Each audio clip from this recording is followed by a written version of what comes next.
My guest today on Censorship is Angeles Moreno, a trailblazing business innovator and strategic leader in communication and transformation. She co-founded, amongst other things, the EVA Alliance, a global network of women shaping the future of experience marketing. Together, we unpack her journey of bold risk-taking, the insights that come from leaning into discomfort, and the art of finding your purpose amid expectations. If you're curious about courage, culture, and claiming your space with intention, this conversation is for you. Hello, Angeles. Welcome. Thank you so much for being here. I'm really happy to have that conversation with you today. It's amazing. Thank you so much. Thank you for inviting me, for having me. My pleasure. For finding that place to speak. Yes. No? Here in Madrid, where it's pretty warm. It is. Yes. To get us started, would you mind introducing yourself to our listeners? Yes, of course. I'm Angeles Moreno, and I'm Spanish, based in Madrid with a big family. I work as a country manager in AIM Group International. My life has been always in managing companies in the tourism, events, marketing, communication, and very much focused into innovation. I'm a very international personality, whether I'm Spanish, and I know this is quite strange, but I studied in a German school, so all my life has been very international. So you've been with AIM for, 3 years now? That's it. And you've been quite successful. Yes. And yet you decided to tender in your resignation. Yeah. Without knowing, and correct me if I'm wrong, without knowing exactly what your next step is going to be. Can you tell us a little bit what led you to that decision and how it feels? I'm I'm not a common person. Okay, that's the first thing. So the first thing you need to understand is that I've been an entrepreneur since ever. So I started after the university, obviously working for a couple of companies, but then immediately I knew I had to set up my own thing. And AIM Group International has been my first experience as an employee for many, many years. So for me, it's not very scary to jump in defining and deciding my life. What is scary is that someone else has the control of my life. So this is what really scares me the most. So 3 years, revamping the whole operation in Spain, building everything from scratch, from changing offices, from new fiscality, new legal frames, new team, everything, 4 business lines, everything structured, organized, new value propositions, new customers, new projects, very successful.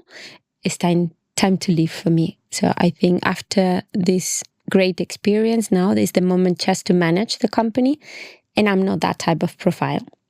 So whether I don't see a lot of opportunities to fit me in the organization, and I understand everybody needs to have their own place, it's for me a moment to move. Why moving without any other clear thing is because I think I'm committed to work here to the maximum. 100% of my time, my focus and my energy has to be in my position.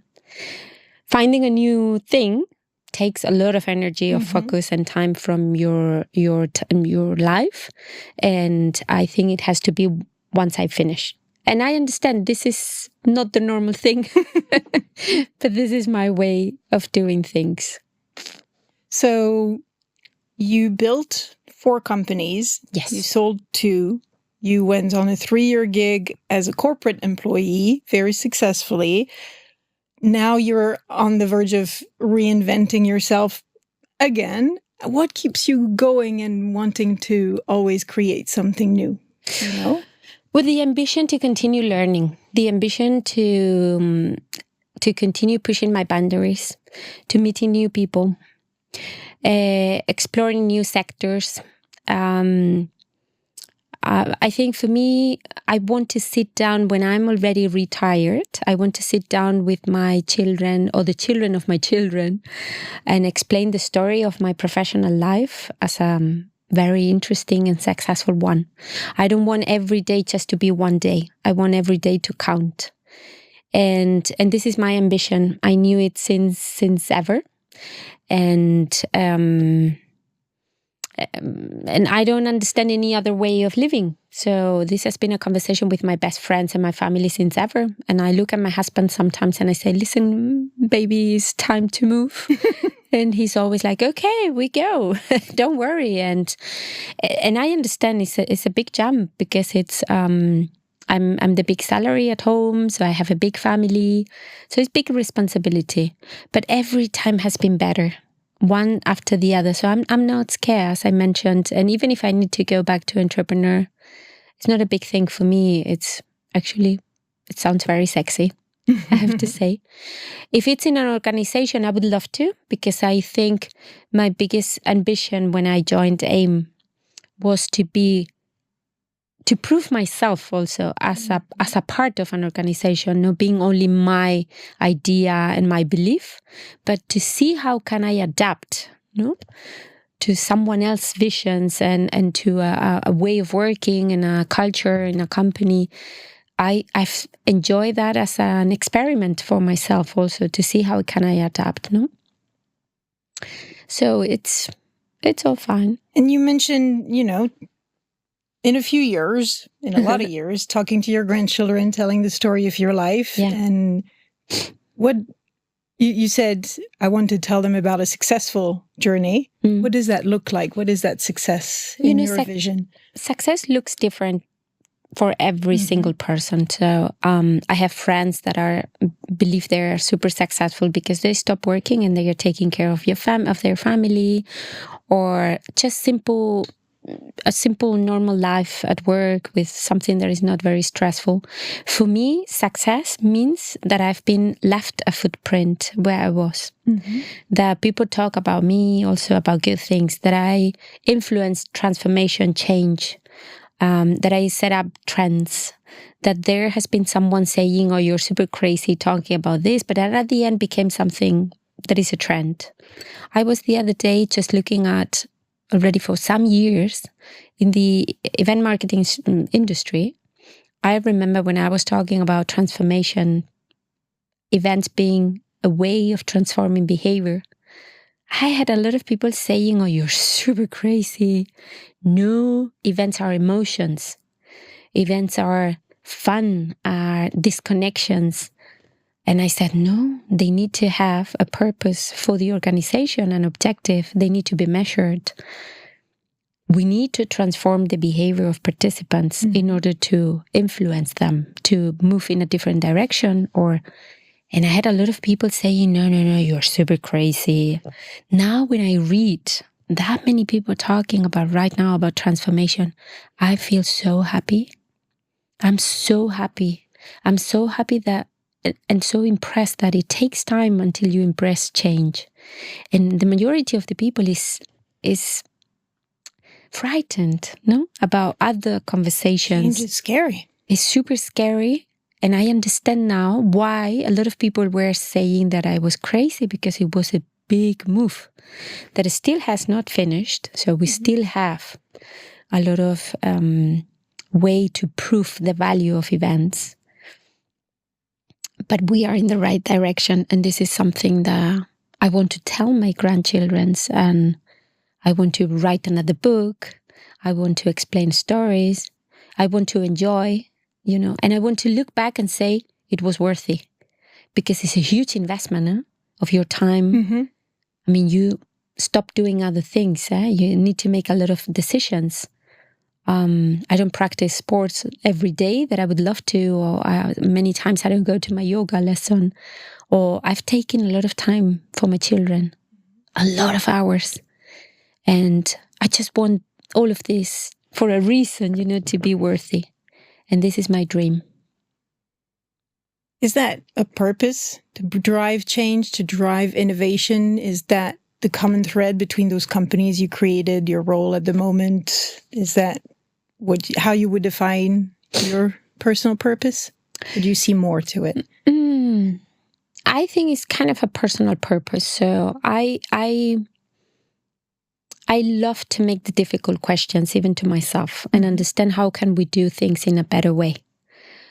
Right now, I'm completely in love with purposeful business models. Mhm. So how do we create business models which are successful, but they bring a purpose and they do the good things. So you mean a social impact or cultural Not only social impact, but beautiful business. Okay. So where the people can enjoy working, where they see they can grow, that the company understand the needs, that we somehow open conversations with customers, which are not easy to have because sometimes you have conversations with customer to brainstorm in new ways of doing things, but to be brave to do that and to believe in this type of things. And that you leave, social a little bit. We need to leave something behind, no? And this is something that I'm really obsessed, and it comes from a period where I was mentor for social entrepreneurs. Mhm. And in a project that is worldwide, but is very intense here in Madrid, which is the Impact Hub, which are venues for social entrepreneurs, so that they co-working spaces and so on. And I was working for them as a consultant, and then I became mentor for their social entrepreneurs, and they opened my eyes. It's like, oh my God, there are other ways of doing things, no? And right now, I love to understand what is the traditional way of doing things, what is that we can improve and do in a different way, and how to implement that, and how the team will follow these rules. And they follow the rules because they are impressed, because they are super involved, because they feel also the value for them. And believe me, it's fascinating. It's far much better than just managing a company.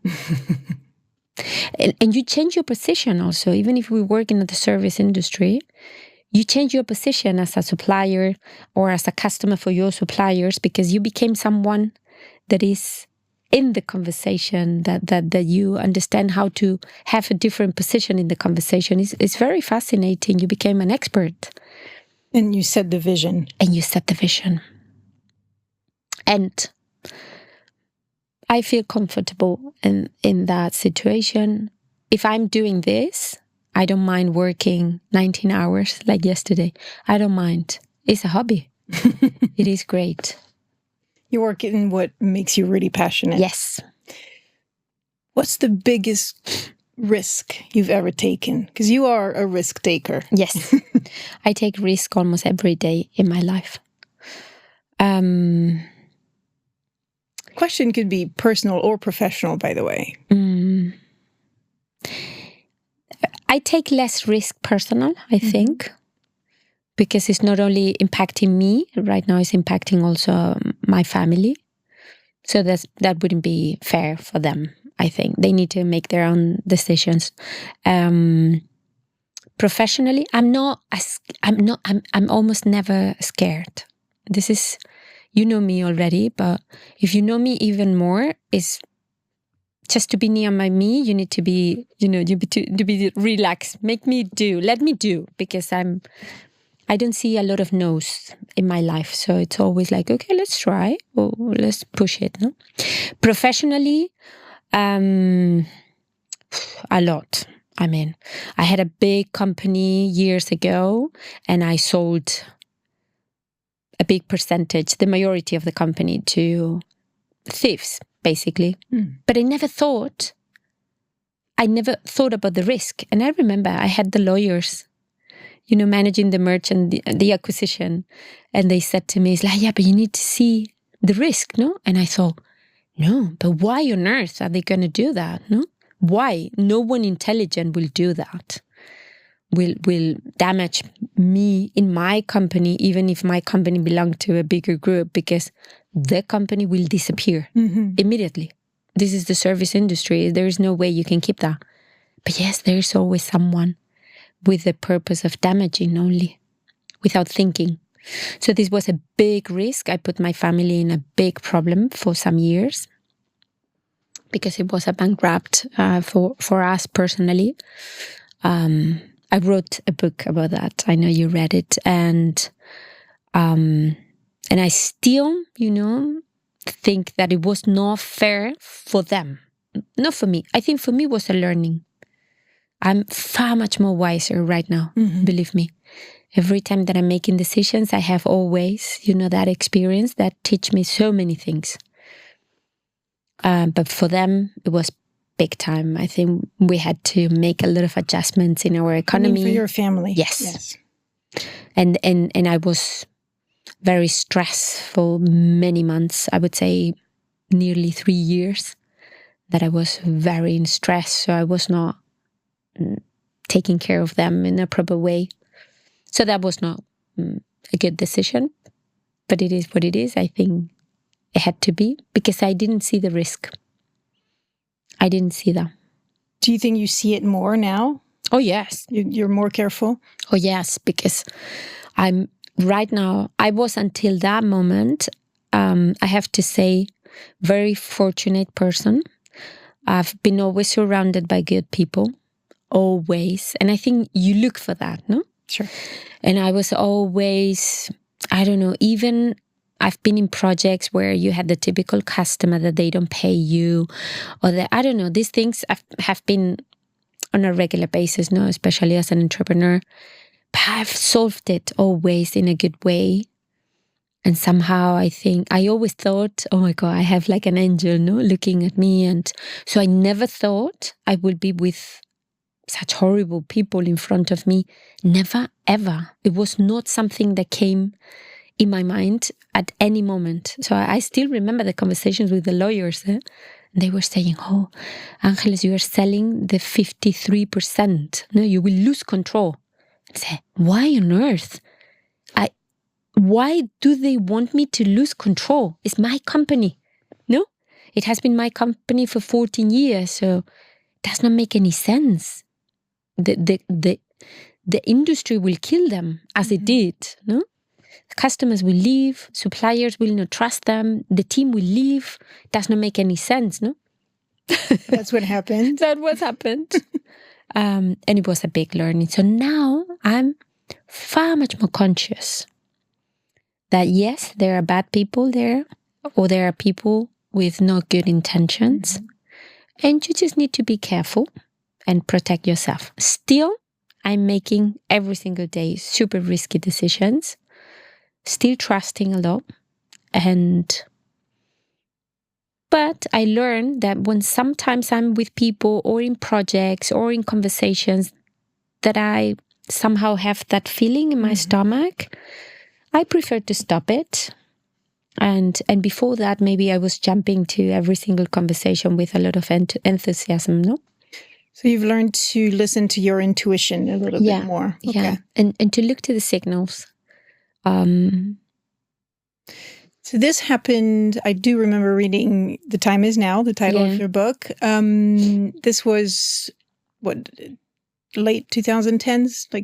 No, this was, I sold the company in 2014. Okay. And I left, so the whole problem happened beginning of 2017. Okay. So you left, you created another company. Yes. And then COVID hit. Oh, yeah.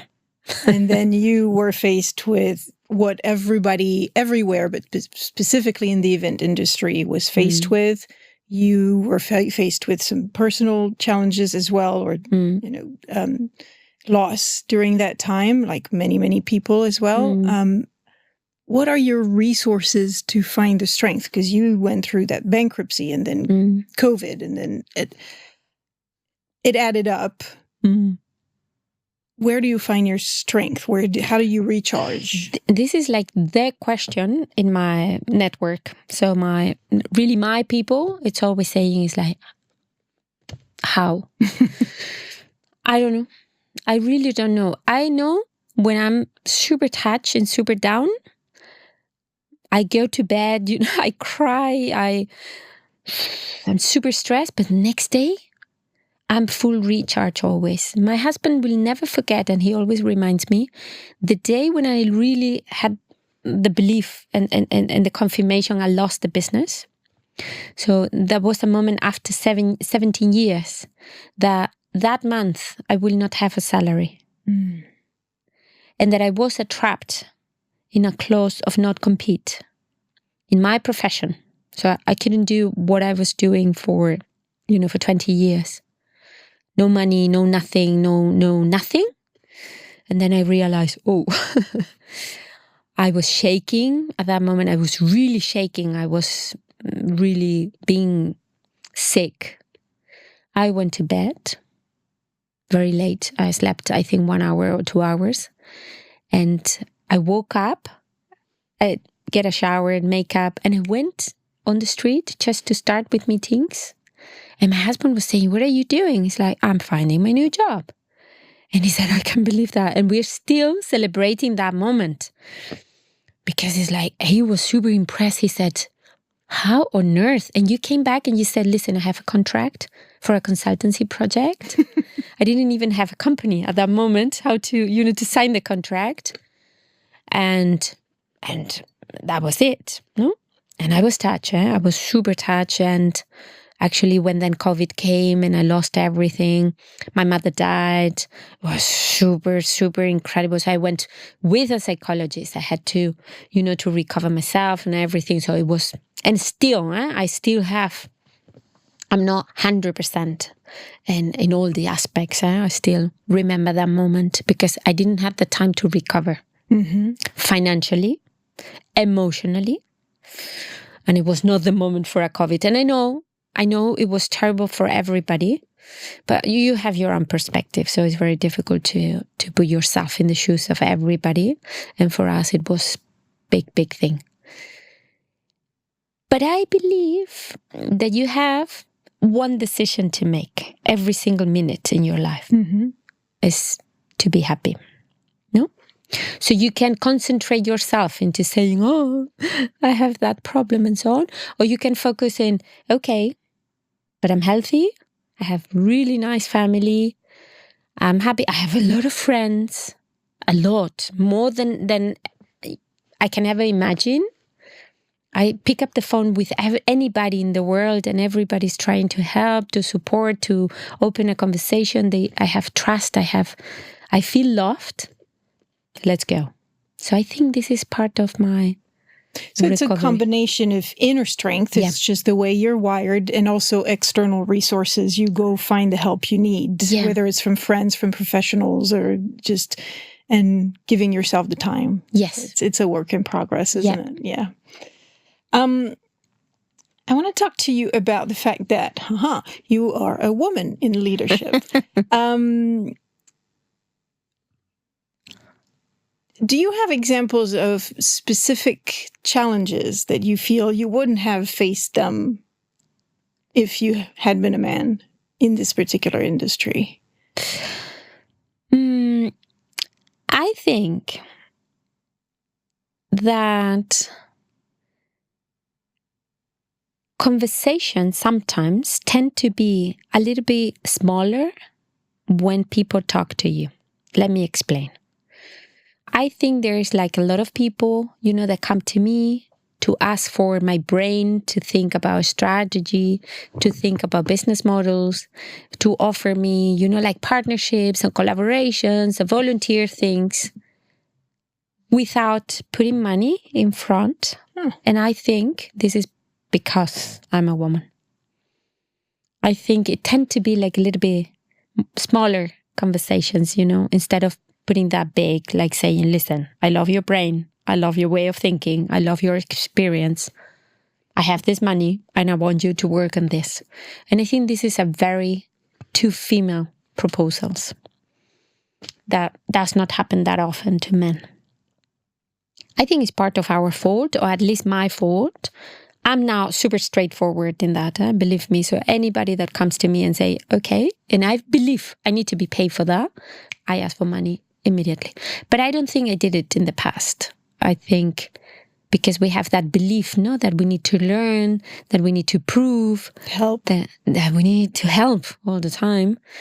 I think we do it, and we don't put, conditions to that situation where it need not to be always paid. But there has to be always something in return. I think this is win-win conversations, win-win situations. This is my belief, and it was a conversation that I had with a lot of friends recently, female, all of them. in the rest, I've been in not nice situations with men trying to, I don't know, that I was a woman, that I was somehow attractive, or these things. I've been in these situations. That's not nice. But it goes, I think it goes, and we have the responsibility to stop it and to, I think they need to make conscious, and also that that's not the way. These are the things, but I don't feel like a lot of, let's say, have not been in very difficult situations that I couldn't manage. But yes, about these smaller conversations, I think sometimes when they open the conversation with you, they offer you, I don't know, collaborations more in a sales perspective or business growth or this type of thing, but not in the big conversations. And that's because you're, I think, I have that suspect. It's your perception. Yeah. Yeah. Do you think it's changing? And what would be your advice to the younger generation coming up in this business?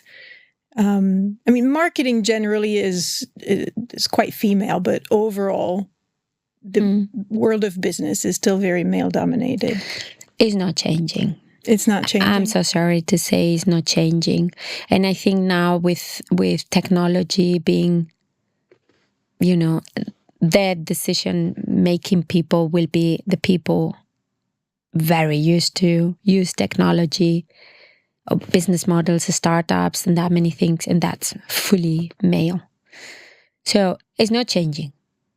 I think it's better than with our grandmothers. Sure. For sure. But it still is very dominated by male, finance, technology, the big corporations, the big organizations. It's always men everywhere. I think politicians are trying to give example by introducing women in roles where obviously we need role models, to change and to be used to a new way of thinking, a new way of speaking. But it will take us a lot of time. And I'm not sure it will change. Because we have a lot of conditions, We want to become moms. There is a moment where we need that. It needs to happen. I had recently a conversation with someone that has a very powerful position in Spain, in an organization that makes a lot of decisions in corporations. And she said to me, I made my own decision not to become mom because I wanted to have a career. Just blaming on females, that they want this balanced life, And I was so impressed with that comment, Because how on earth you need to make this decision, This is the imbalance. This is exactly what we need to change, We need to be free to make decisions.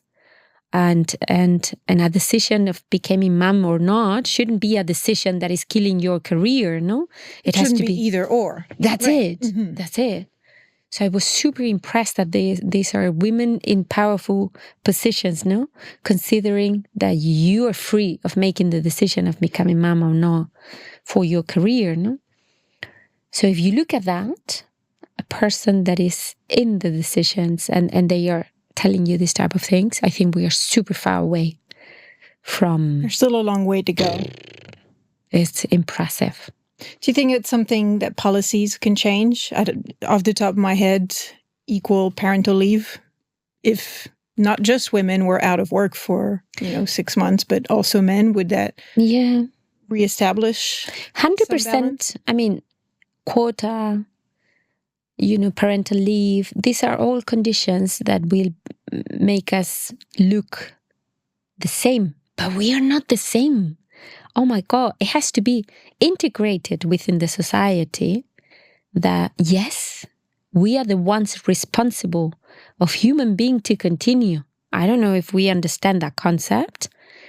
And the society, the system needs to take care of that. And it's a big philosophy question, no? But sometimes I feel that they compare your recovery from from birth to, to free time for your husband or it's not nice because everybody is assuming that after birth you are super fit, no? And who? No? With What? no mental health or physical health Nothing, consequences. no? Yes, And yes. there is a big consequence in that many things, no? But we cannot talk about that, no? Because if we talk about that, then we are different. Yes, we are. I'm so sorry to say, yes, we are. And I'm super proud of what we can do. And I think we bring very intelligent conversation to the table, a completely different way of thinking, a completely different way of leadership, of managing, of making decisions. And until this is not fully balanced and understand that we are different, but we bring what is needed to bring to the table of conversations because it has to be represented, we are not there. I see young people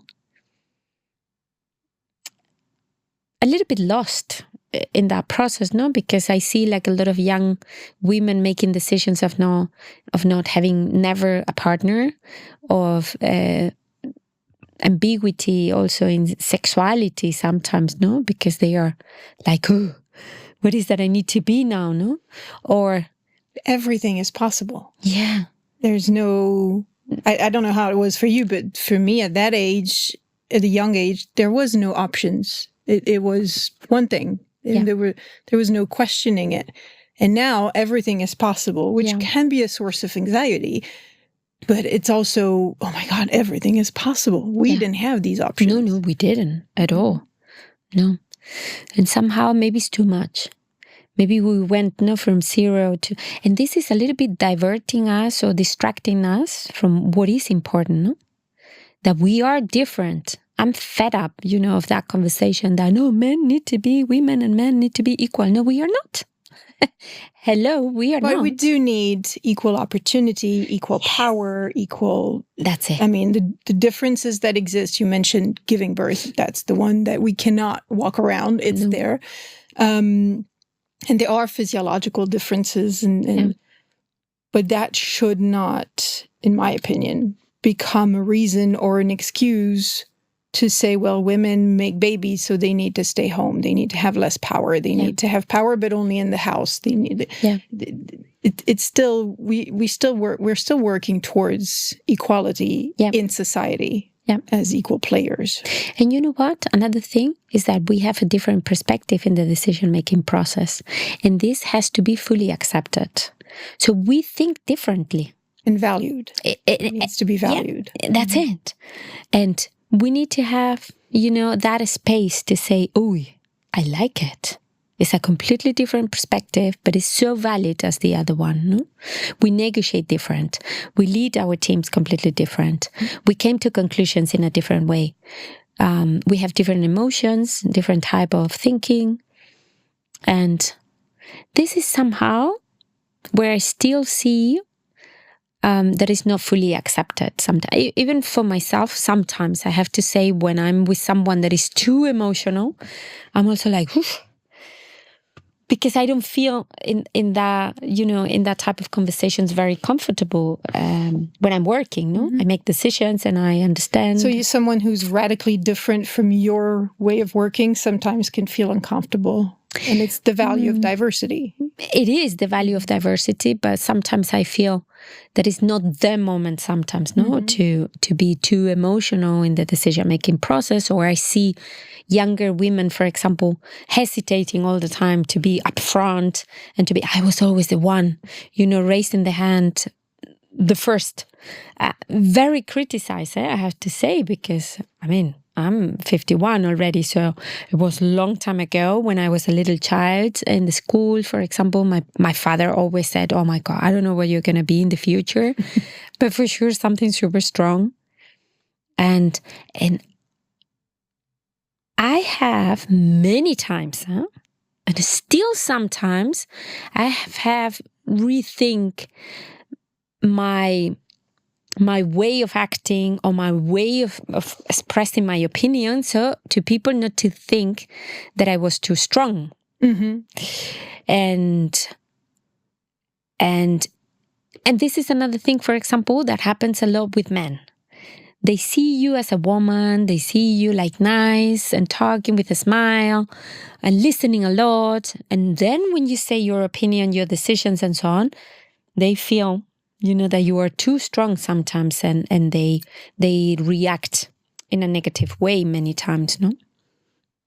So that's you're not just assertive, you're bossy or aggressive or they don't expect negative. that. Yeah. No? And I think this is something that it will be my tip to new generations, like say very upfront, the first thing, your opinion on things. Don't wait too much, because I see this is a handicap from women, that we listen, we hesitate, we question ourselves many, many times. And by the moment that we make a decision, sometimes it's too late in the conversation. And maybe it comes in a moment that you need to make decisions sometimes very fast. So when it's a process, maybe it's already too late, and then they are not listening. And then and there is always a man saying a decision very fast. I'm always impressed with that. Do you sometimes suffer from self-doubt, questioning yourself? How do you tell that inner critic if it's there to just shush? Yes.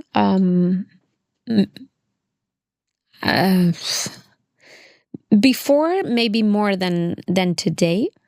I have to say that today, nowadays, I feel super strong, and I feel that I bring a lot of value in the conversations. This is my feeling, and I'm not being arrogant. I'm just saying, enough is enough. You're confident. Yeah, of self-doubting or no. But before, I think, yes, I think I've seen myself in situations where I was feeling like I was not bringing enough value to the conversation, or maybe not in our industry, in the event industry, but maybe when I was going to other industries, because I work 7 years as a consultant in many different sectors. I was somehow, saying, "Ooh, maybe I don't know so much of this," but at the end, but it's not now. And I feel super proud of myself of stopping this questioning all the time in your head, because it does not bring any value. If you believe that you don't have all the knowledge, or you don't have, just go, learn, ask, evolve. You have in your hands, your future is in your hands. Don't let it stop you. That's it. That's it, no? I always say that to my team also, and to my children, and to everybody that wants to listen to me, by the way. It's like you are the owner of your future. No, when I see people very reactive, just waiting for someone to, it's like, you better say sorry than ask for permission. And I have that in my way of thinking right now. And you are the owner of your future, of your life, of your decisions, and be strong, because life is not easy. Be strong and be creative. Have imagination. That's your all the time credo. Really is. You go for creativity. Where do you have, I don't know, rituals or habits that feed your inspiration? I listen a lot. I learn a lot. I read a lot, and I'm extremely curious all the time. Always. From people which are, super respected and not. It doesn't matter. I listen to everybody, and I make a lot of questions. And curiosity is something that is my driver. And that's the only thing I say all the time to my children. Never stop being curious. Never. And this is my ritual all the time. So I always say, what's that? No? Even, I don't know, I remember recently talking about cryptocurrency, for example. There was someone saying that I've been doing a work for someone as a consultant, and say, "Oh, listen, I can pay you with cryptocurrency." And I said, "Okay, great." Hang off the telephone, and I thought, "Oh my God, I've never heard about that." I heard in the news, in the newspaper, but how does it work? I started, learning and asking, and I have a good friend that she's super expert in that. It's like, can we have a coffee, no? And I take notes, and without understanding anything at the very beginning, and I don't feel ashamed of not knowing. That's my super motivation, curiosity, learning all the time. Do you have Like a favorite book you think everybody should read, or one that you read, or a podcast that you listened to recently that really inspired you that you would recommend to us? No, and I know this is not a very politically correct answer, but no. And you know why? Because every time that I'm getting a book recommended, it's not always my fit, because it was not always my moment. So what I'm reading right now are books of people that I know, that they have written their book. And I feel so proud that I think 50% of my concentration and my motivation of reading that is my proudness of that person. And also my commitment of giving them feedback and supporting them also in promoting, in suggesting their book to other people. So right now, I think I'm already in my third book in a row of someone that I know.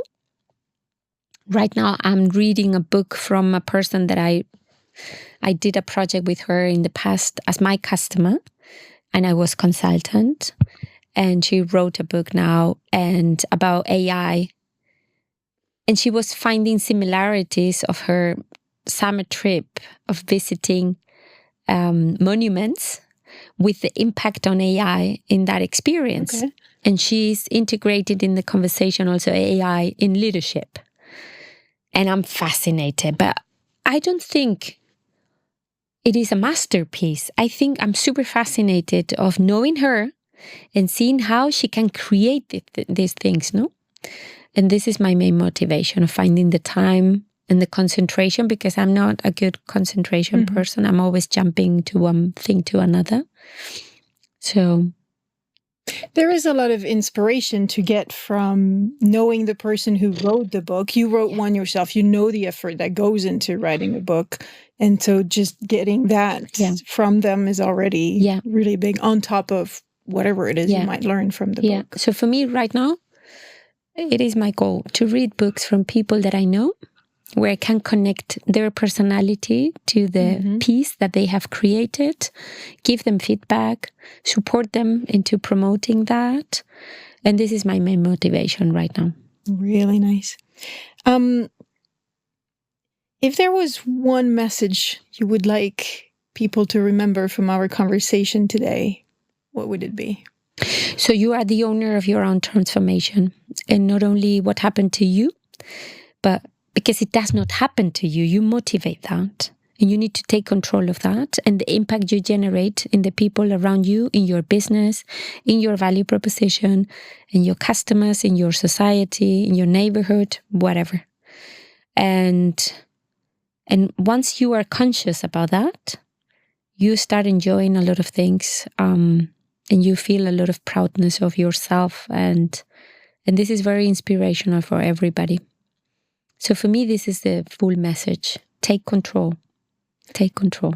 And what about yourself? If you could talk to yourself at 20 years old, what advice would you give yourself? Oui.